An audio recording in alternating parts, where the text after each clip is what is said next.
Max Kellerman, first of all, your thoughts on tonight's decision? Which one? Well, obviously there was two. First of all, let's start with the main event. I thought Tim Bradley won the fight clearly. Good, tough fight. 8 rounds to 4-ish.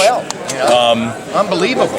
A lot of times you disagree with the judge. And that happens all the time. No one agrees with every judge every time. But what I look for is bad scorecards. Julie Letterman's had a long career. I can't remember off the top of my head a bad scorecard from her. This was a bad scorecard. You can't get 8 rounds to 4 for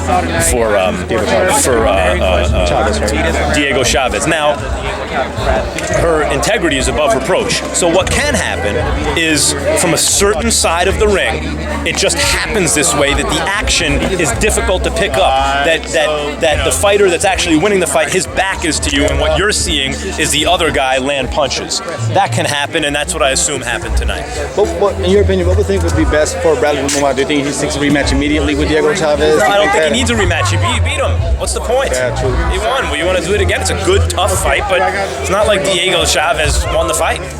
Or true. I mean, on the official cards, it's just wrong. We touched a little bit on the other bad decisions. That's worse to me. Let me tell you why the Herrera fight is worse to me. This poor guy, Herrera, beat Provodnikov, but he did it before the Bradley fight, before the Alvarado fight, so no one knew how good Provodnikov was. That should have been like, oh my God, he beat Provodnikov. Then he beat Danny Garcia. Then he should have won the junior welterweight title. And then he beat Benavidez. That should have been a title defense. He should be the junior welterweight champion of the world, having just made a title defense against a hot prospect. But instead, he beats Provodnikov before everyone knows about Provodnikov. He beats Garcia and gets robbed.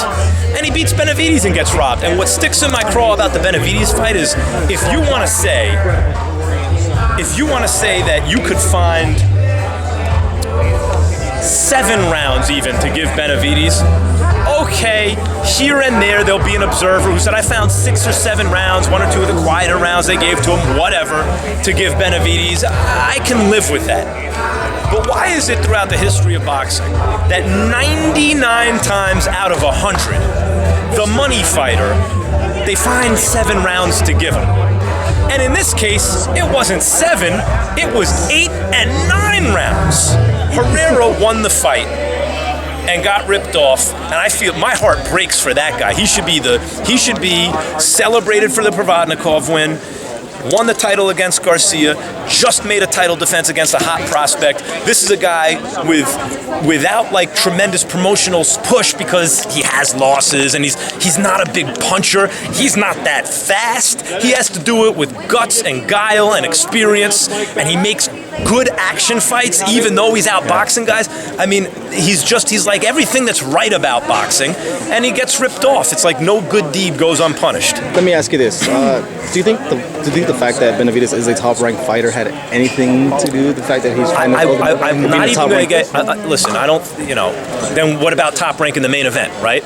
This is what I will say. 99 times out of 100, and I'm going through the history of boxing, if there's the kind of fight that you knew the B-side won the fight. We all know the B-side won the fight. But could you make the argument that maybe here and there, 1 or 2 people might say the A-side won? Could you find 7 rounds? Yes. But why is it that they always seem to find the A-side 7 rounds? And again, in this case, what makes it worse is it wasn't 7 rounds. It was 8 and 9 rounds. Bad. That's bad and it's wrong. And in my mind, I don't think of Herrera as having lost this fight. I will remember him as having won the fight.